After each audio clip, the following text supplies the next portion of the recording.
gentlemen, the man that is fearless, he says it the way it is. You like it, you don't like it. Ladies and gentlemen, Barrister, Nyesom Wike.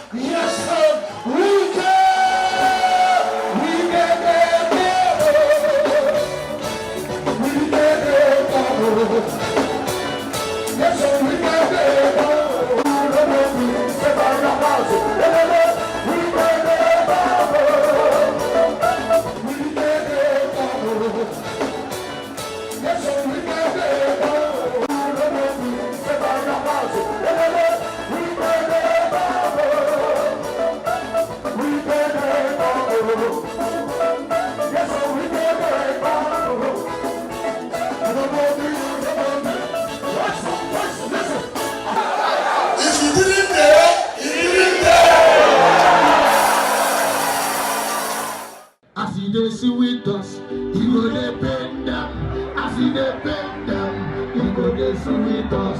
As he dey see with us, he dey bend them. As he dey bend them, he go dey see. As he dey see with us, he go dey bend them. As he dey bend them, he go dey see with us.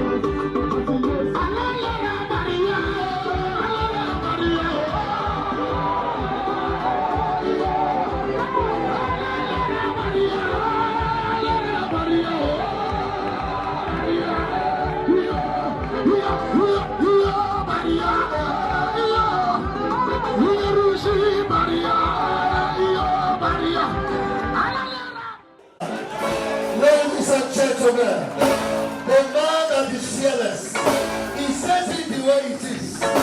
You like it, you don't like it. Minister, beyond the infrastructure you're providing, your administration came up with a new land policy, or should I call it a reform, which requires those that are land allottees, as it were, to actually pay a certain amount within 21 days. And then for those that are giving land allocation, they are expected to develop the land within 2 years.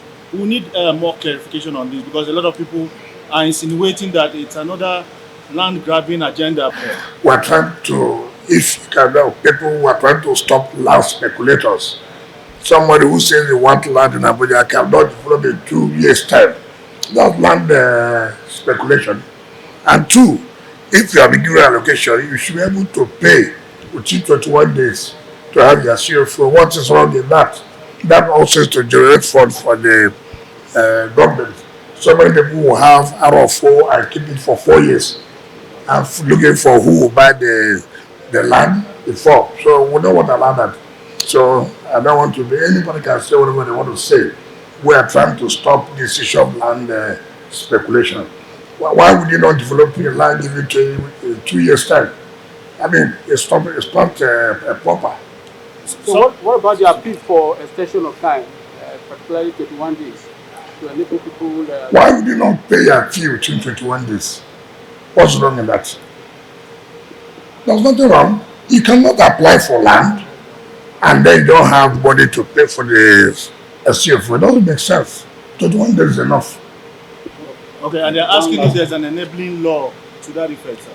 You don't need to have a law. There's a regulation. The minister has power to have land administration reform. Thank you, sir. So, but to give you the human face, the minister said, okay, bring those papers, bring the layouts, bring everything associated with them. We will regularize them to statutory titles. Of course, we didn't make any progress between 2006 to now. That's about 19 years. Just about 3.2% of such documents were looked at. That's about 8,000 something of them, and then only 2,000 succeeded. We have about 96.8%, 253,000 submissions are waiting to be cleared, vetted and cleared, out of the entire submission, which is 261,914. So it's an enormous task. 98%, 96.8% is a lot.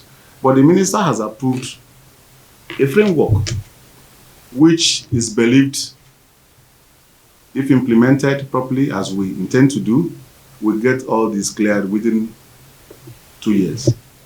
So the holders of the documents, the area council land documents, will soon begin to smile, because the papers they've been holding, which they don't know if it's valid or not, if it will succeed or not, they would soon begin to see results. Because as soon as we look at them, anyone that succeeds, we will send it to the minister, and the minister will do what he needs to do, and that will automatically regularize it to statutory title. We will give them the same statutory right of occupancy that we give to every other person, and also certificate of occupancy upon payment. So that will be beginning in the week starting on the 21st of April.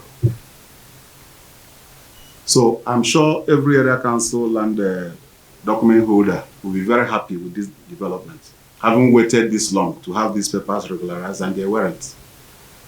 Same with sectional titles, mass housing and other sectional interests. Since 2000, the mass housing program was initiated. Not much. In fact, out of 445 estates, only 2 estates, have had their papers properly vetted, and then proper titles, statutory titles given to the buyers of those houses. That represents less than 1%. Less than 1%. 2 out of 445 is less than 1%. So we have about 443 estates to deal with. And the minister has graciously approved that we go into it and make sure that we give people their titles. People hold these papers, they can't use it for anything. They can't use it in the banks. They can't use it for anything serious. It's just that you are in your house and probably nobody is disturbing you. But now, in the coming months, you will see housing owners in the various estates in Abuja holding certificates of occupancy issued by the Federal Capital Territory Administration. And I think it is something to commend the administration.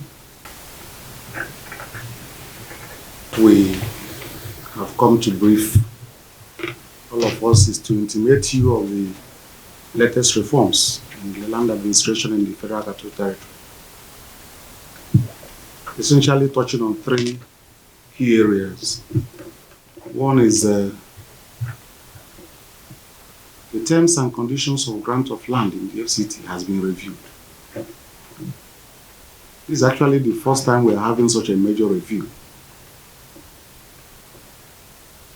And the most significant of it, besides a number of others within it, is the fact that you will no longer be able to just hold an offer of statutory right of occupancy in your house and believe that you've got the land.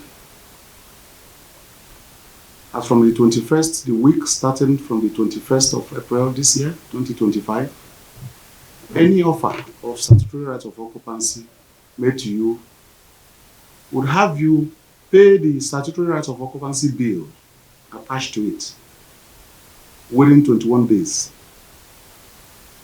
inclusive of submission of a duly completed letter of acceptance. So what this means is that when such an offer is made to you, the way you will accept it is to pay.